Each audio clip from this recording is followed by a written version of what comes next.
Сәлем достар, сіздермен мен бүгін өте керемет әрдәмді үй жағдайында чак-чактың рецептімен бөлісетін боламын. Ең алдымен 7 дана жұмыртқамызды және шекерімізді жақсылап араластырып аламыз. Үстіне ұнымызды електен өткізіп салатын боламыз.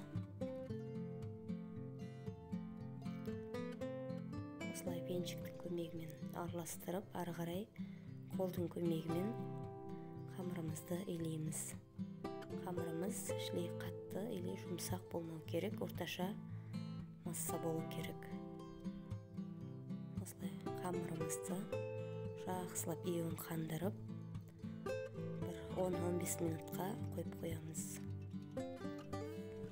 Июі қанған қамырымызды жайып, осылай әркім өз қалауынша кесетін боламыз. Майдаға ірі етіп кесуге де болады. Мен осылайнан кесіп алдым. Осылай бәрін кесіп шықтым.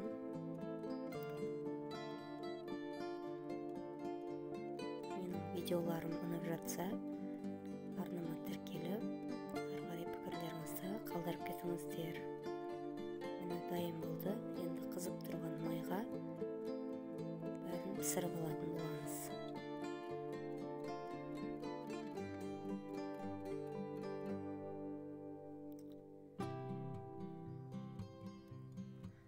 Бәрін пісіріп алдық. Енді біз медымызды дайындайтын боламыз.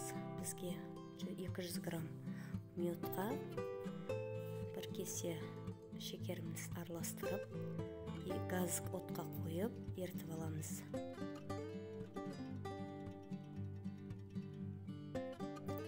Осылай шекер ерігенше араластырып отырамыз.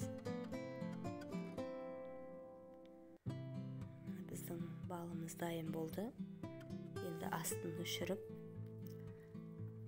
пісіріп алған шибауырсағымыздың үстіне құйып, жақсылап араластырып аламыз.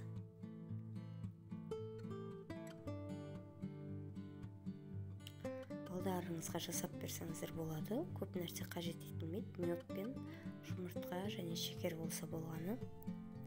Осылай араластырып, легенге саламыз да үстінен жақсылап басатын боламыз. Мейізде және басқа да дәндер негір қосуға болады. Менде ондай болмағандықтан осылай өзінен жасай салдым.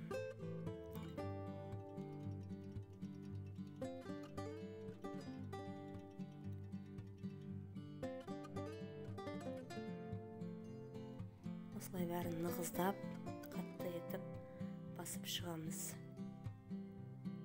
Осылай қолымызды сулап бассақ та болады. Міне біздің чак-чактарымыз дайын болды. Өте керемет шықты. Менімен бірге болып, аяғына дейін қарағандарыңызға рахмет. Ой пікірлеріңіз болса қалдырып, тіркелмеген болсаңыз тіркеліп, басқа да видеоларымды көре кетіңіздер. Ал бәріңізге ас болсын, жасап көріңіздер. Балаларға ұнайтынына сенімдімін. Өзімнің балаларым демде жеп қояды. Мен көп жасап беремін, жиі осылай. Баршаңызға ас болсын. Сіздерден ерекше қолдау күтетін боламын. Менің барлық видеоларымды соңына дейін қарап шығыңыздар.